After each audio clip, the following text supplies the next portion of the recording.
Урматтуу Коом пресс сайтынын көрүүчүлөрү, биз кезектеги цензурасыз маекти баштап отурабыз. Баарыбыз билгендей эле, өткөн аптанын соңунда журналист Болот Темировдун кеңсесин тинтүү жүрдү. Ал жерде жалпы команданы кармап, ошол жерде тинтүү жүргүзүп, натыйжасында Болот Темировдун чөнтөгүнөн наша тагып чыкты. Ошо менен эле улай ал адам менен тыгыз байланышта болгон, ушул команда менен бирге жүргөн деген акын Болот Назаровду дагы кармашып, анын да чөнтөгүнөн наша табып чыгышты. Буну кимдир бирөө саясатка байланыштырат, кимдир бирөө дагы бир башка учугун табат. Ал эми Ички иштер министрлиги жана ошондой эле улуттук коопсуздук кызматынын төрагасы Камчыбек Ташиев мунун бардыгын чындап эле баңгизатына байланыштырышууда. Эми бунун ачын төгүүнүн кийин сот далилдеп, сот аныктай чыгар. Бирок ага чейинки аралыкта биз коомдогу жүрүп жаткан окуяга байланыштуу ушул окуянын болуп өткөн иш-чаранын үстүндө маек курууну чечтик. Ал үчүн биз юрист, коомдук ишмер Клара Соронкулованы студияга чакырганбыз. Азыр эми тааныштырып деле кереги жок. Окуялар кандай болгонун ар бирине токтолуп кереги жок, анткени баардыгыбыз билебиз. Түз эле суроо. Ички иштер министрлигинин так ушул аракетине кандай баа берет элеңиз юрист катары?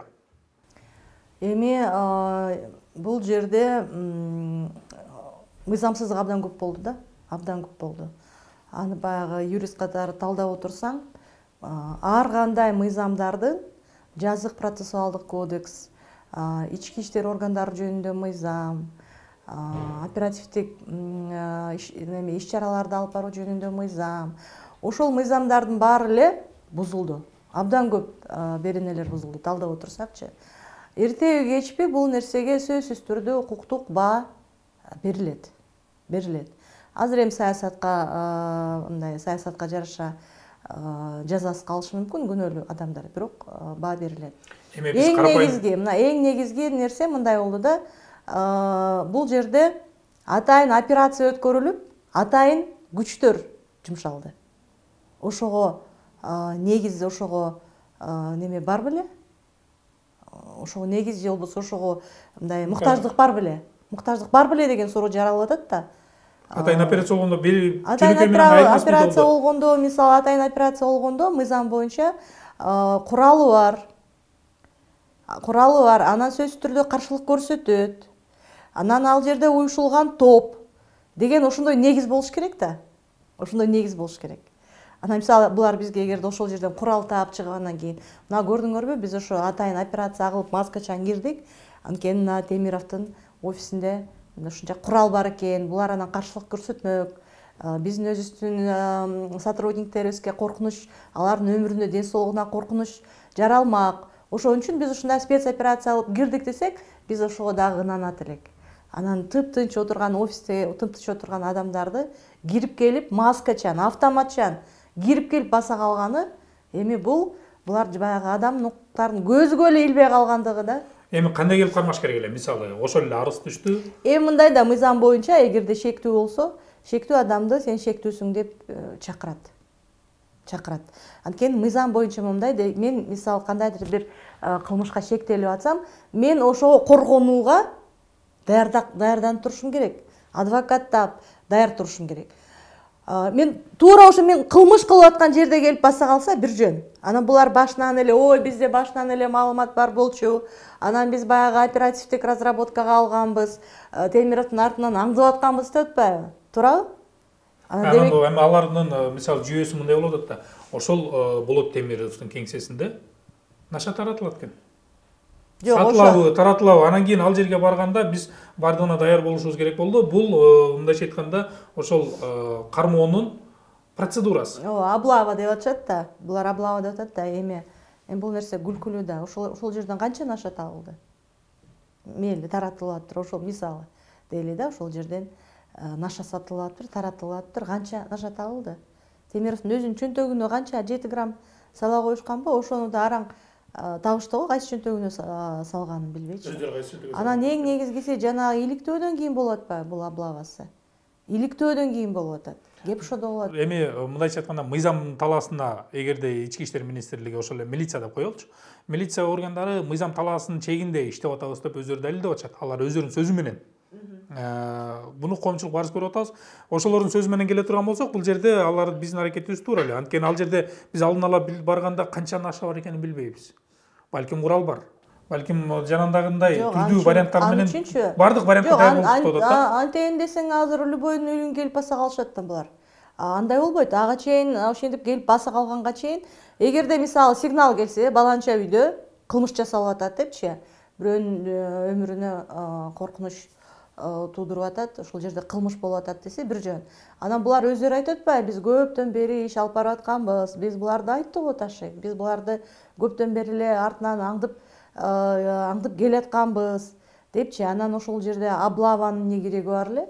Эгер ошончолук аңдыса, анда 7 грамм менен чыкпайт эле. Ошо да. Жакшынакай эле болуп келип, ошол жерде туруп, маскасы жок эле, маскачанын автоматын албай эле келип, сыртына кишини коюп, мына биз ушундай соттун немесин көрсөтүп, токтомун. Эгерде булар буга чейин даярданып жүргөн болсо, булардын колунда сөзсүз түрдө соттун токтому бар болуш керек эле. Аны адвокаттар сурадыбы, сураган жокпу? Мен билген жокмун. Ошол жерде биз обыск кылганга, выемка кылганга, задержание кылганга деп булар Темиров деле айтып атпады, булар даярданып жүргөн, күзүндө деле менин аңдыман аңдып жүргөн, үйүмө прослушка койгон деп, туурабы? Демек булар даярданып жүргөн да. Ошондон жакшынакай эле болуп келип, соттун токтому көрсөтүп, сыртына эч кимди чыгарбай, ошол жердин тинтиси деле эгерде чындап эле алар наркотик татса, табат эле да. А момча шоунун эмне кереги бар эле? Мына эми Темиров айтып атат, кулагыман кан агып атат, башым кеңирип атат дейт, туурабы? Травма алды да. Травма алды. Ошол жерлердин баарын колун кайрып туруп, жыгып алып үстүнө отургузуп алып, бутта неме колдоруна кишини салып атат. Эми бул баягы орусча айтканда достоинство деп коет, адамдын бедели, адамдын намысы. Ошол жерде эчтеке өзгөчө баягы кылмыш кылбаган адамдарды келип ушундай кылып атканда, ушундай бир немеге адамдын немесине тиет да. А бул негизги нерсе да. Негизги нерсе. Тебеленип атат да, адамдын намысы тебеленип атат да. Анан эми биз буну баарыбыз эле түшүнүп турабыз. Бул иликтөөгө байланышкан кармоо болду да. Эми ошол эле Темируллаев менен өтө тыгыз байланышкан экинчи акын Болот Назаровду да кармашты. Бардыгы чогуу, ал эмес кайсы бир булактарда айтылып келет. Болот Назаров дагы ушул Болот Темировдон нашаны алып турган. Ал эмес анын жанынан да наша табып чыгышты. Эми бардыгын бириктирип бир нерсеге такап атабыз. Чындап эле эгерде мисалы мен катардагы жаран катары, азыр биз баарын наркоман деп калбадыкпы? Катардагы жаран катары баңгизатын колдонсом, бул канчалык түрдө мыйзамсыз жана адамдын жанынан баңгизат тапса, канчага убакытка чейин же болбосо канча көлөмгө чейин мыйзамдуу болуп, же болбосо жоопкерчиликке тартылбайт. Себеп деген азыр коомчулукта түрдүү айтылып атат. Ой, наша чектүү, демек ал күнөөлүү. Кээ бирлер айтат, мыйзам боюнча наша чеккен күндө дагы ал эч кандай мыйзам бузган жок. Эми биринчиси мындай да, ал жерде нашага байланыштуу сактоо, хранение, сбыт, сатуу же болбосо таратуу. Ушундай кылмыштуу аракеттер болуш керек. Мисалы, мыйзамда көрсөтүлгөн жок да, ошо нашаны пайдаланган үчүн жазаланат деген. Пайдалануу бул кылмыштуу аракет эмес. А бирок биздин укук коргоо органдары момундай кичинекей эле 2 грамм, 3 грамм эми ал аны чынын айтыш керек, азыркы күндө жаштардын арасында аябай эле мода болуп кетти. Мурда биз окуп жүргөн кезде деле бар болчу анда делечи. Анан азыр жанагы неме анаша деген аябай эле мода болуп кетпеди. Азыр бүт жерде эле көрүп жүрөм, мен көп эле жерлерде жаштар пайдаланып жүргөн. Ошону таап алса эле болду. Мурун азыр мыйзамда кандай экенин билбейм, өзгөргөн жокпу. Мурда 3 граммга чейин административдик жоопкерчилик болчу. 3 граммдан жогору болсо ал жерде жаза, кылмыш жаза жоопкерчилиги болчу да. Эми бул нерсе туура эмес да. Эгерде баягы кылмыш мыйзам аны пайдаланганыңы кылмыш деп эсептебесе, анан сен өзүңүн жеке пайдаланууңа жаныңда алып жүрсөң, анан ошон үчүн алып барып туруп эле камап коюп атпайбы? Антип кейсилип кеткендер абдан көп. Бул жерде жанагы экстремисттик материалдар дегенге аналогия келтирсек болот да. Экстремисттик материал деп абдан көп, 100дөн ашык, бир 300дөн ашык адамдар жөн эле баягы материалды үйүндө моментип сактап турган үчүн кесилип кетти. Анткени мыйзамга ошентип киргизип койгондо Лениндик райондук соту бир жапжаш эле келинди 5 жылга соттоп койду. Ана мен өкүмүн окуп көрсөм, ал жерде жазылып турат, мен мечиттин жанында өтүп баратканда бирөө бир китепчелерди берген дейт. Аны алып келип үйүнө коюптур ал китепчелерди. Үйүнө коюп коюптур. Өзүнүн айтуусу боюнча да, анан эми соттун деле неме айыптоонун деле далилдери жок экен. Анын чындап эле экстремист дей турган немеси далилдери жок экен да. Анан бир күнү эле келип туруп эле жанагындагы эле облава кылып кирип келишет, жана китептерди алып кетишет, жанагы кыздын колуна кишени салып алып кетет дагы. 5 жылга эркинен ажырады ошол кыз. Эмнеге? Ал өзү айтып атат, мен аны түшүнгөн да жок, мен аны ачкан да жокмун. Бетин да ачкан жокмун. Ошо мен алып келгенден бери эле ошол үйдө ушул материалдар жатат дейт да. Мен түшүнбөйм дейт аны. Албетте экспертизага берди, экспертиза карап ооба бул экстремисттик материал экен деди. Сактап турганы үчүн 5 жылга кесилип кетти.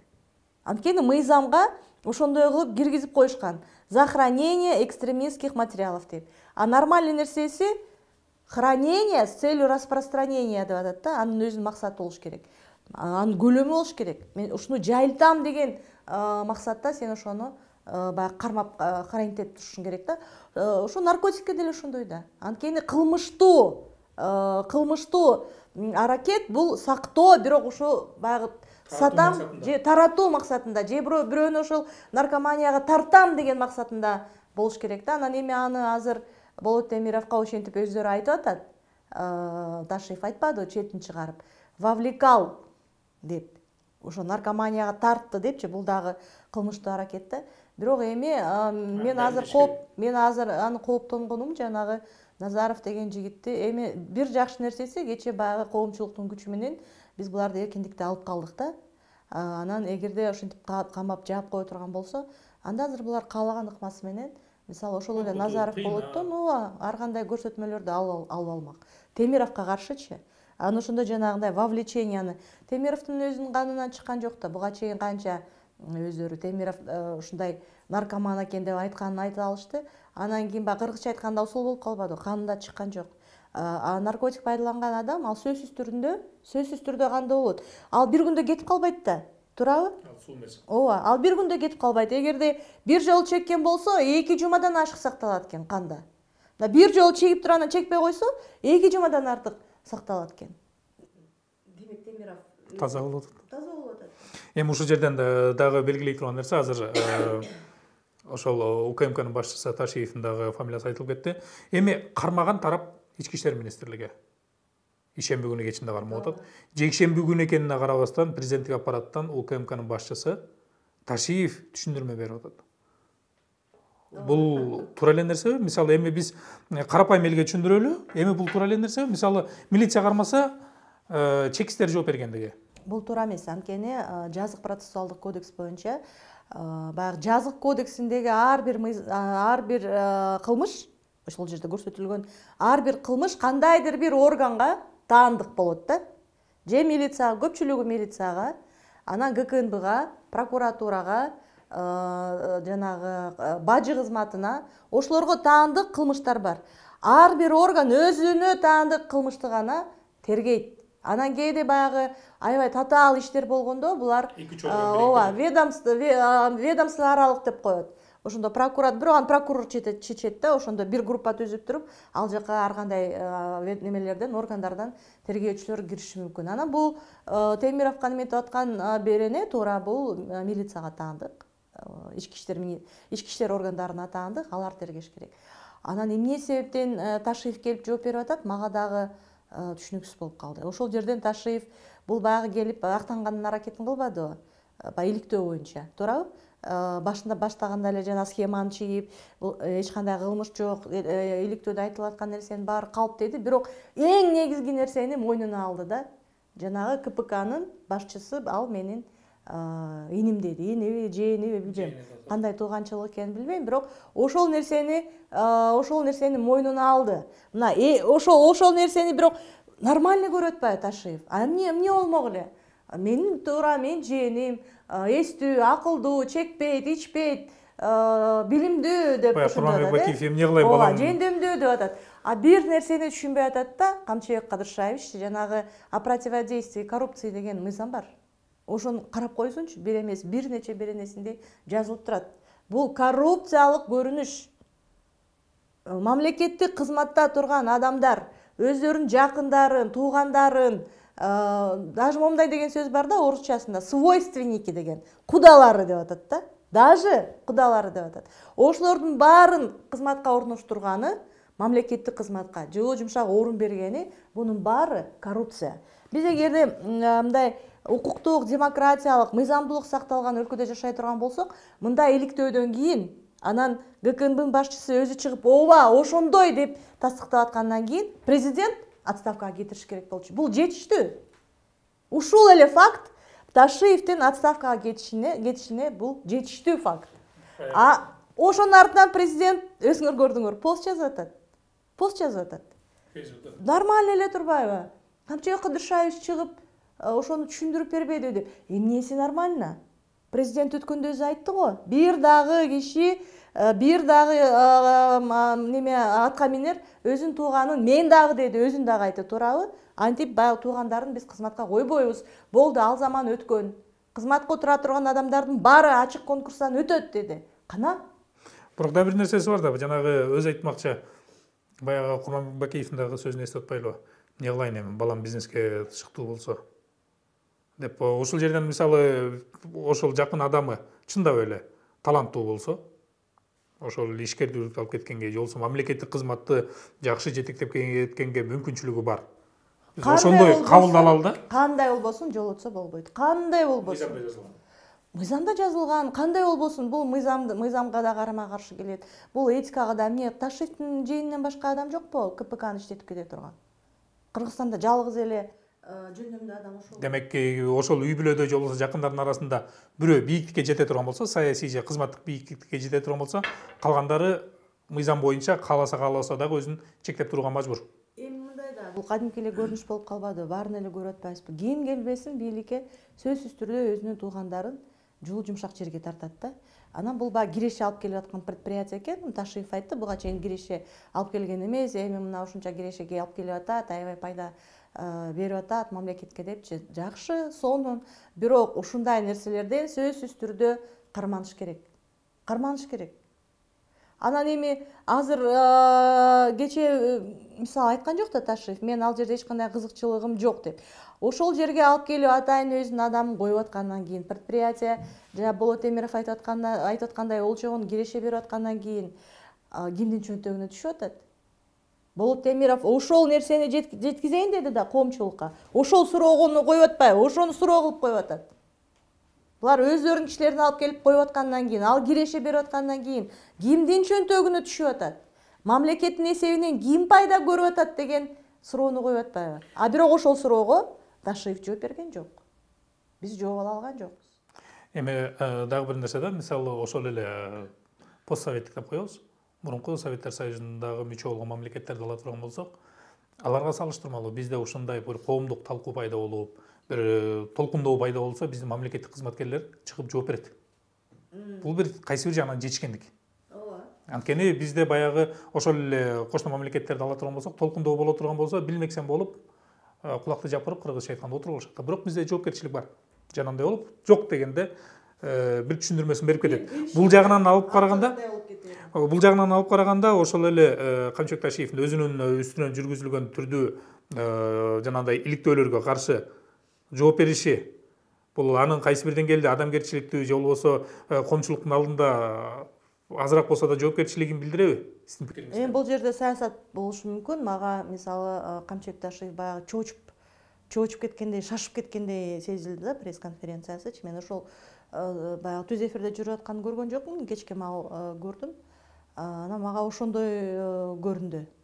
Ошондой көрүндү да, мындай кичине немескендей, баягы шашып айтып атты көп нерсенин, айткан ойлорунун логикалык байланышы жок. Анан эң негизги баягы айтып атпаймынбы, Болот Темиров койгон негизги суроого биз жооп ала алган жокпуз. Ошондой сезилди мага. Бул жерде актануу болгондо да тез арада актануу аракетин жасады да. Анан ошонун артынан эле баягы президенттин посту чыгып атпайбы? Ошонун артынан эле. Жакшы, ошондой болуш керек, журналисттерди сыйлаш керек, ачыктык болуш керек, иликтөөлөр болуш керек. бирок ошо менен бирге да журналисттер силер дагы жала жаппагыла. Анан Ташиев чыгып өзү түшүндүрүп берди. Баары сонун экен, баары жакшы экен деди. Мына ушул жерде ушул эки фактты, бул факт туурабы? Ушул эки фактты дагы бири-бирине байланыштырып коюш керек. Ошондо көп нерсе түшүнүктүү болот. Дагы бир нерсе, ушул окуя болор менен ошол эле Камчыбек Ташиев журналисттерди алып, жогоруда аталган компанияларга мындайча айтканда экскурсиялыкка алып кетти. Өзүңөр жеринен барып көргүлө, аныктагыла, тактагыла, ошого жараша өзүңөрдүн пикириңерди жазгыла. Мен ачык эле алып барам деп. Мунусу ачыктыкпы? Алып кетти. Журналисттерди алып кетти. Эми ал жакта ошо түшүндүрүп тааныштырып атат. Ал жерде түшүндүргөн түшүндүрөт. Ал жерде жана да айтып кетпедимби? Ал жерде туура журналисттер барат, алар ал жерден эчтеке таппайт. Өндүрүш. Туурабы? Кадимки эле өндүрүш. Эмнеден жана нефтен мазут иштеп чыгып атат. Булар баягы посредник болуп атат. КПК посредник болуп атат. Булар ошол жактан алып сатып атат да. Анан бул жерде булар эчтеке таба албайт. Бирок мен айтып атпаймынбы, Темировдун негизги койгон суроосу эмне үчүн бул жерде Ташиевдин туугандары отурат деген суроо туруп атпайбы? Ташиевдин ушул жерде немеси кызыкчылыгы барбы? Кызыкчылыктардын кагылышуусу барбы деген маселе көтөрүлүп атат. Эми дагы бир нерсе, ошондуктан бул жерде коррупция маселесине келип такалып атат. Ачыктык үчүн журналисттерди алып кетип атат. Бул макул, ачыктык үчүн экен дейли. Расмий болсо дагы, шылтоо катары болсо дагы, мындайча айтканда актануу үчүн болсо дагы журналисттерди алып кетип атат. Ал бир жагынан жакшы, демократиялык коом. Бир жагынан, бирок экинчи жагынан ушул Кыргыз-Нефтегазга энергетика министрлиги же башка бирөө эмес, Камчыбек Ташиевдин өзүнүн алып барганы кандай? Ал мындайча айтканда чекистер, коопсуздук кызматын караш керек. Бирок ал андай болгон жок, ал өндүрүүчү катары, өндүрүштүн жетекчиси катары журналисттерди ошол жака баргыла деп атат. Бул жеке компанияга көргөзгөн дейли. Айтып атпаймынбы, бул жерде кандайдыр бир мындай саясий маселе бар да, саясий маселе бар. Мен эми баягы жагдайын билбегенден кийин так айта албайсың, мындай болжолдоп эле айтат экенсиң да. Анан жана айтып атпаймынбы, президенттин реакциясына караганда, Ташиев өзүнүн шашканына караганда, ошонун эле артынан сразу президенттин реакциясы чыкканына караганда, бул жерде кандайдыр бир саясат бар. Ошон үчүн Ташиев жан далбастап атканы ошол. Президент маалымдары кандай деп ойлойсуз? Эгерде мындай болуш керек эле да, Ташиев чыгып туруп эле, анан ооба бул ушундай иштеген предприятие, менин атым айтылып кетти ошол тергөөдө. Бул ошо менин жээним деп туруп анан далилин келтирип коюш керек эле да. Мисалы деп атам да. Бул ушундай конкурстан өткөн, конкурска момча адам катышкан, ошолордун арасынан бул эң жөндөмдүү болуп чыкты. Буга чейин иштеген адамдар предприятияны иштете албай койгон деп туруп ошонун баарын жакшынакай кылып мындай салыштыруу кылтыр жок дегенде ошентсе болмок да. Анан да албастап эле актанып эле атат. Анан бул жерде өзү кызыкчылыгы бар экенин, кызыктар экенин өзүнөн өзү эле көрсөтүп койбодубу, далилдеп койбодубу, туурабы? Анан дагы эле токтоно албай атат, кайра эле далилдеп атат. Коомчулуктан актанып атабы же президенттин алдынан актанып атабы? Ошону айтып атпаймынбы, мен да мага да ошол суроо болуп атат. Коомчулуктун алдында актанып атабы же президенттин алдында актанып атабы? Анткени эми айтып атпаймынбы, бизге көнүмүшчө эле көрүнүш болуп калды да бул. Президенттин алдында актана турган болсо, президент өзүнүн туугандарын алып келип койгон жокпу? Чу дегенде эле сразу эки кудасын жок, мисалы мындай болуш мүмкүн да. Эми жөнөкөй модель менен айталы. Ошону эле мисалы кайсы бир адам өзүнүн жетекчилигин коюп туруп, бирок өзүнүн адамдарын жетекчиликке коюп туруп, бирок тиги жак менен бөлүшпөй коюш мүмкүн. Кирешени. Мүмкүн. Эми мүмкүн, бирок мындай немеси кылыгы, Ташиевдин кылыктары чын эле кызыктай болуп атат да, бир топ суроолорду жаратып атат. Ошондуктан ар кандай имиштер чыгып атат. Эми бунун баары ушак болушу мүмкүн, ар кандай имиштер чыгып атат. Ташиев кызматтан кеткенин аракетин кылып атыптыр. Президенттин жанындагы группировка Ташиевди кетирген атыптыр. Ташиевди Кремль жактырбай атыптыр деп ар кандай сөздөр айтылып атат да. Анан эми булар өздөрүнүн ушундай кылык жоруктары менен ошондой ушак сөздөргө өздөрү ушундай негиз түзүп берет. Эми соңку эки суроону берели. Маселе бул жанагы ички иштер министри билдирүү таратты. Баардык иш мыйзам чегинде тергелет жана мыйзам чегинде болот. Ишенсек болобу? Эми чынында баягы азыркы күндө мыйзам деген сөздү мен өзүм да көп айтчу элем, айткандан уялып калдым. Мыйзам десең, Facebook'ta деле мыйзам деп айла жок, жазасың да юрист болгондон кийин кандай болбосун баягы өзүң ой жүгүртүүң бүт эле мыйзамга байланышканда. Жазсаң, эже каяктагы мыйзам, ошо мыйзамыңызды жазбай эле койбойсузбу, айтпай эле койбойсузбу дейт да. Эми чынында жөнөкөй элдердин мыйзам деген сөздөн кускусу келип калган. Анткени мыйзамдуулук эч качан буга чейин да сакталып келген эмес. Ал эми азыр болсо, мына кечээ эле бир адвокаттар менен сүйлөштүм. Дайым эле жаман болчу дейт. Бирок ушунчалык азыр болуп аткандай, ушунчалык болгон эмес дейт. Эми ушундай моменттер болот. Булар эми баягы жаштар эсинде жок да, Бакиевдердин учурунда ушундай болгон. Ушундай бир баягы бийлик ушинтип колдоп турганынан милиция, ГКМБ дегендин рядовой эле сотрудниктери кутуруп кеткен. Көп кутуруп кеткен да. Азыр эле ошо келип калдык. Ошого келип калдык. Адвокаттар да айтып атпайбы? Азыр көп кетишти. Соттор болсо башын көтөрө албай калды депчи. Ошондой системага азыр келип калдык. Бирок бул жакшылык менен бүтпөйт. Анткени эми туура азыр кризис болуп атат, кыйналып атабыз. Бирок ошондо дагы, мисалы, кризис адилеттүүлүктүн сакталышына, туурабы? Мыйзамдуулуктун сакталышына кризистин эч кандай тиешеси жок. Эми соңку суроо болсун. Жөнөкөй бизден көрөрмандарыбызга, окурмандарыбызга түшүнүктүүрөөк кылып айтып берсеңиз, мисалы, биз буга чейин бир нече мыйзамдар бузулду деп атпайлыбы? Ошол эле жанагы Темиров-Лаевдин кеңсесине кирип барган маалда. Эми кандай аракеттерди көрүш керек алар? Кантип чыгып кетсе болот? Эми сөзсүз түрдө арыз жазыш керек. Булар сөзсүз түрдө ошол кирип келген кызматкерлердин үстүнөн арыз жазыш керек. Адвокаттар иштеш керек да. Арыз жазыш керек. Бул жерде сот мыйзамдуулугун текшерип туруп, мыйзамдуу деп коюптур, бирок эми ошо сот кармап кеткен, сот мындай кылат да, бирөөнү кармап кеткенден кийин сөзсүз түрдө мыйзамдуулугун текшерет.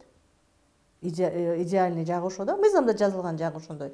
Анан бөгөт коюу чарасын караштырат. Анан бул жерде сот карап туруп, экөөнүкүн тең, эки болоттукун тең мыйзамдуу деп чыгарып бериптир. Чынында бул жерде сот аябай неме кылып караш керек эле да. Эки тарап өзүнүн немелерин эми баягы сотко катышпагандан кийин билбейбиз, киргизбей койбоду. Кармоонун мыйзамдуулугу сөзсүз түрдө ачык болуш керек. Жаап коюшту. Кармаган адамдар аныктап бериш керек, эмне үчүн мыйзамдуу болгондугун. Ооба, эмне үчүн мыйзамдуу. Анан биз бөгөт коюу чарасын баягы жаап койгонго мыйзам жол берет. Ал эми кармап кетүүнүн мыйзамдуулугун текшергенде сөзсүз түрдө сот ачык болуш керек. Бул жерде сот да жабык болду да. Сот ачык болгон жок, биз көрө алган жокпуз. Анан эми кандай болбосун тергөөнүн үстүнөн жанагы неме иштерин жүргүзгөн, оперативный иштерди жүргүзгөн органдардын үстүнөн прокуратура көзөмөл жүргүзөт. Сөзсүз түрдө прокуратурага бериш керек, сөзсүз түрдө омбудсменге бериш керек. Мунун жолдору көп. Адилеттүүлүктү, мыйзамдуулукту орнотууга, өзүнүн укугун коргоп калууга жолдору көп, органдарда көп кайрыла турган. Бирок ушул система иштебей атпайбы? Анан өткөндө жанагы ошол мен окуя болгондон эле ошо Россияда бир ушундай бир окуя болду эле деп Google'га кире койсом, туура Иван Головин деген Медузанын журналисти. Туура ушундай ситуация да. Туура ушундай ситуация. Келет чөнтөгүнө наркотик салат, кол бутун бууп туруп алып кетип калышат. Ошондо милициянын 5 сотрудниги 5 жылдан 12 жылга чейин кесилип кетип атпайбы? Милициянын сотрудниктери, ошо Головинди кармап кеткен сотрудниктер. Туура эмес аракеттер үчүн. Ооба, анан жанагы ошо группанын жетекчиси 12 жылга кесилип кетти. Милиционер, капитан.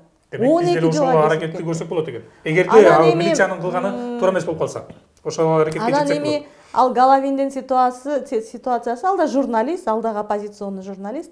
Ал Головиндин ситуациясы бул жерде бийлик өзү башка немеге буруп кетти да, бул ситуацияда. Жакшы жагына, өзүн жакшы көрсөтүү жагына буруп кетти.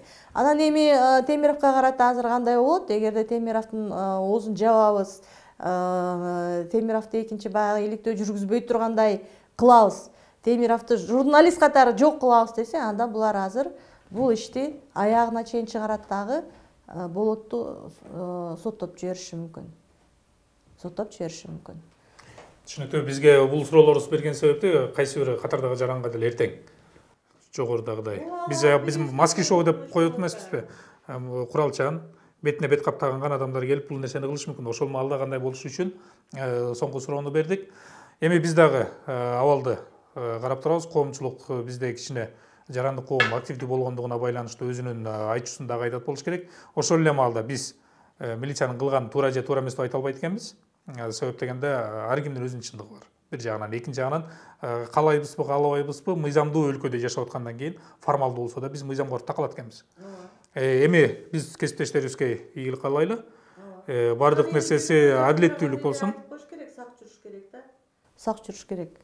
Монтип калган өзгөчө жанагы граждандык активисттер, оппозициялык маанайда жүргөн адамдар, булар өздөрүнө абдан сак болуш керек. Пиджактарын, мисалы, же сумкаларын көрүнгөн жерге калтырбай, жанында кармап, оозун дайыма жабык. Эми сактыкта кордук жок дейт. Ошол жагынан баягы болот менен болгон окуя кайталанбас үчүн ар ким өзүнө сак жүрүш керек. Рахмат бизге убакыт бөлүп маек куруп бергениңизге. Себеп дегенде биз юридикалык жагында такташыбыз зарыл болду. Ошондой эле коомдук ишмер катары сиздин аналитикалык ой жүгүртүүңүз дагы биздин коомчулукка керек, зарыл нерсе. Урматтуу Коом пресс сайтынын көрүүчүлөрү, биз жогоруда кесиптешибиз Болот Темиров жана ошондой эле акын Болот Назаровду кармоо жана андагы келтирилген жүйөлөр, мыйзамдуулугу, болжолдуу себептери, эгерде мыйзамсыз боло турган болсо, ошол себептердин канчалык анык же болбосо мыйзамдуулугу канчалык деңгээлде өз талабына келгендигин аныктаганга аракет кылдык. Биздин коногубуз болсо коомдук ишмер юрист Клара Сооронкулова болду.